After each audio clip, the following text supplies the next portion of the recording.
1. Causal relations often come in characteristic groups or clusters.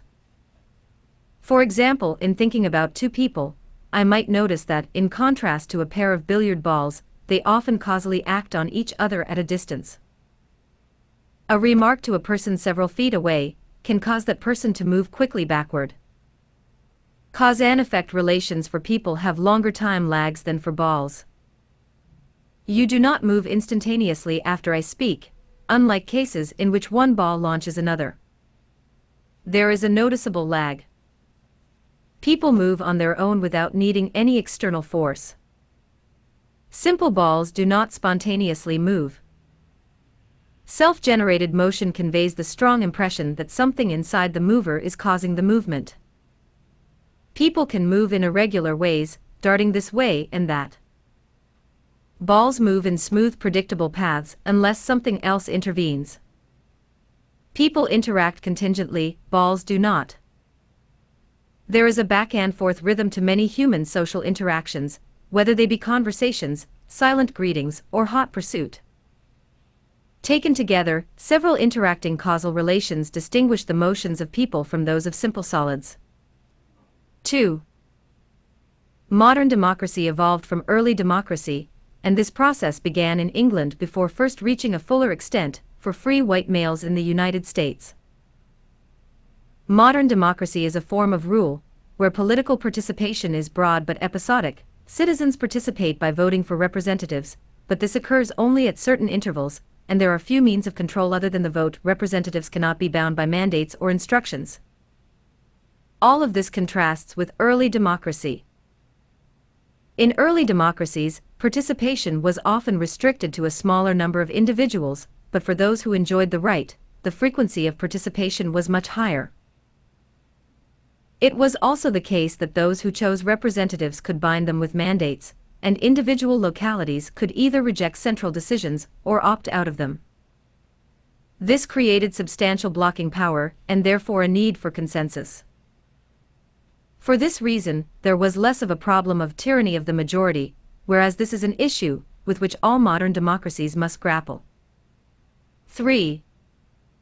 To an important extent, we need things to work properly to be predictable and dependable. We would give in to despair if too many failed to do their job. A world where things perform their proper function is a hospitable place. And what makes it hospitable is precisely its reliability and predictability. There is a point, however, beyond which this very flawlessness starts to induce a serious form of alienation. For when things work flawlessly, without friction, less and less is demanded of us. In the long run, this effortlessness is our undoing. It's not just that we become increasingly unnecessary, which would be bad enough, but that we become more and more like the things themselves. We unconsciously start copying them. Their predictability becomes ours, and so does their fundamental inertness. Near something that never changes its patterns, we too slide into a heavily patterned existence.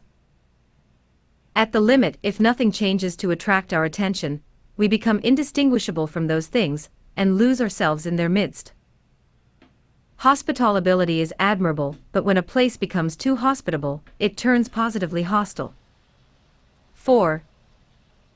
One of the biggest challenges in overcoming fear is that, although the brain learns lessons quickly, it does not unlearn lessons quickly. Ever traveled by train? On every trip, trains obey the direction of the tracks. If an engineer wanted to take the train in a different direction, but lacked the track, it would not be possible.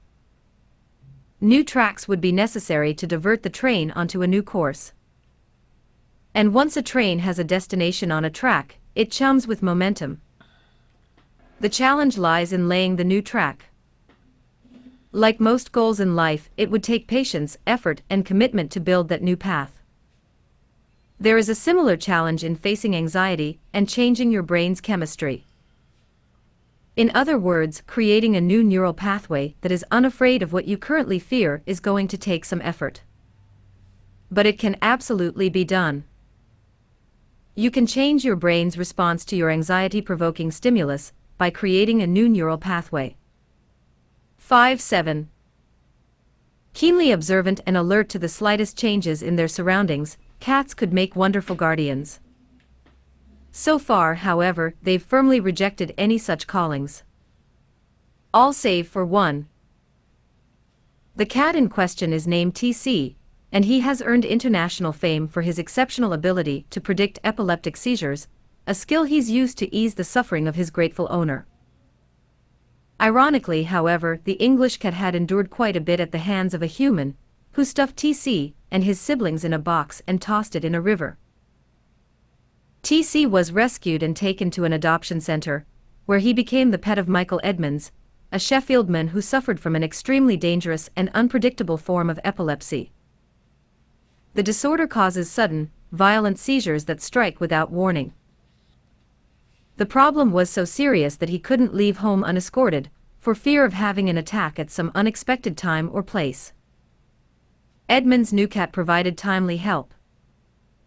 TC took a great deal of interest in his new owner, particularly, it seemed, when he was about to seize.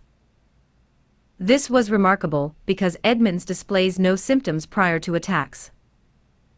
Or at least, none detectable by humans. We noticed that TC began staring at my stepfather prior to a seizure, and then ran to my mother to let her know all is not well, acting as an early warning system, Edmund's stepdaughter, Samantha Laidler, told the BBC. The behavior was so unexpected that it took a while for family members to make the connection between TC's staring sessions and Edmund's epileptic fits. But once the link was established, the fame of the former stray spread far and wide. In 2006 he was nominated for a prestigious Rescue Cat of the Year award, quite an accomplishment for a cat who was once, literally, thrown away as garbage. 8.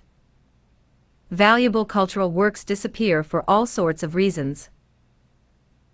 Government censorship can remove works from the market, books and records go out of print when they are considered commercially unviable, films, from The Interview to Disney's Song of the South, are hidden from view for reasons that range from political controversies to pure marketing strategies. Works can also be lost to accidents, natural disasters, and plain old inattention. Ownership helps guard against those losses. When we own our copies, we have greater incentives to make efforts to preserve them, and it's harder for publishers and government actors to erase them. And when works are distributed widely on secondary markets through resale and lending, the risk of loss is reduced. Even though we all benefit from the preservation of our shared cultural heritage, outside of the small circle of archivists and cultural historians, few of us give it much thought. So when we choose to license rather than own, we are chipping away at preservation efforts. 9. Look around you right now, and there's a good chance you'll find yourself in the presence of some glass. Whatever the item, a drinking glass, glass lenses, a window pane, it was once a molten liquid that reached temperatures of over 1700 foot C, and was then allowed to cool. During this process, the molecules never achieved a structured arrangement, but instead remained as disordered as they had been in the liquid state. A molecular snapshot of the liquid state and the glass state would appear almost identical, although there is more crowding in the glass, thanks to the contraction that occurs during cooling. As this happens, molecules have a harder time slipping quickly past one another, so they begin to slow down, and as they do this, they make stronger connections. It's a bit like how it's easier to grab the hand of someone who is walking slowly past you, than to grab the hand of someone driving past you in a convertible going 150 kilometers per hour, which is not advisable. As the cooling continues, so too does this process, until at last the molecules become fixed in place and glass is formed. 10. Proteins are among the most important molecules we possess, because they are also among the most collaborative. They play distinct roles in helping the body to interpret changes, communicate them, and decide on actions as a result. Our bodies work in large part because our proteins know their own role, appreciate that of their peers, and act accordingly. They work as part of a team, but through the expression of entirely individual personalities and capabilities. Dynamic yet defined, individual within a team context, proteins can offer a new model for how we organize and interact as people. Like humans, proteins respond to their environment, communicate information, make decisions, and then put them into action.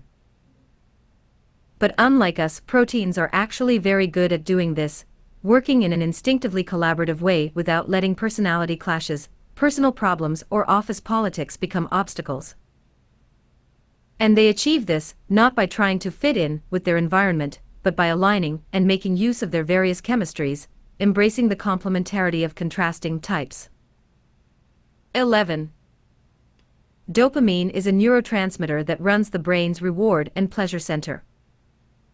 It enables us to see rewards and pushes us to go achieve them. It is also highly addictive. All addictions cause a powerful surge in dopamine. When we achieve goals, dopamine makes us feel pleasure. Our brains develop tolerance for dopamine, meaning that as time goes on, increasingly higher levels of dopamine are needed to get the same level of pleasure. Addictive, novelty-seeking behaviors are the result of high levels of dopamine. This is how one gets addicted to achieving goals.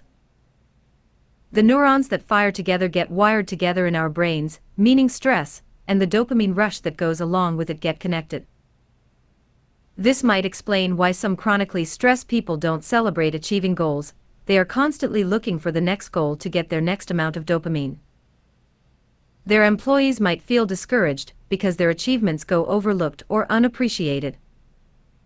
These managers may artificially create crises to justify the elevated level of stress and dopamine their brains have gotten used to. 12-14. When David was 3 years old, his parents opened a restaurant in the small town of Weatherford, Texas, the first Asian restaurant in the whole county. His dad, an immigrant from Thailand, saw it as an incredible business opportunity. He was right. Loyal customers kept their little family restaurant open for nearly 40 years. Growing up as one of the few Asian American kids in his school wasn't easy. Even though David made some of his best memories and strongest friendships in Weatherford, there were a few immature kids who mocked him, only because he looked different from them. And there was a boy, Ollie, who was 1 year older than David, and he was the one whom David hated the most. Ollie would say mean things to David, making fun of him. However, Ollie's family were regular customers of the restaurant that David's family owned. One day, David finally told his dad about Ollie and all the mean things he had said. His dad said, "Honey, it breaks my heart to hear that. I know how upset and sad you've been." So David was hoping that Ollie was going to get his punishment. He didn't think his dad was going to cause a scene and throw the family out, but couldn't he at least hide some hot pepper in his pad thai for his son's revenge? Instead, the next time Ollie's family came in to eat, David's father was just as polite as ever. David watched them clean their plates and leave with satisfied sighs. After they left, he asked his father why he didn't kick them out. With a smile, he answered, "I got my revenge. By giving that family quality service and delicious food, I elevated my family above their ugliness. Remember, son, even when people say ugly things to you, you shouldn't let them take your dignity."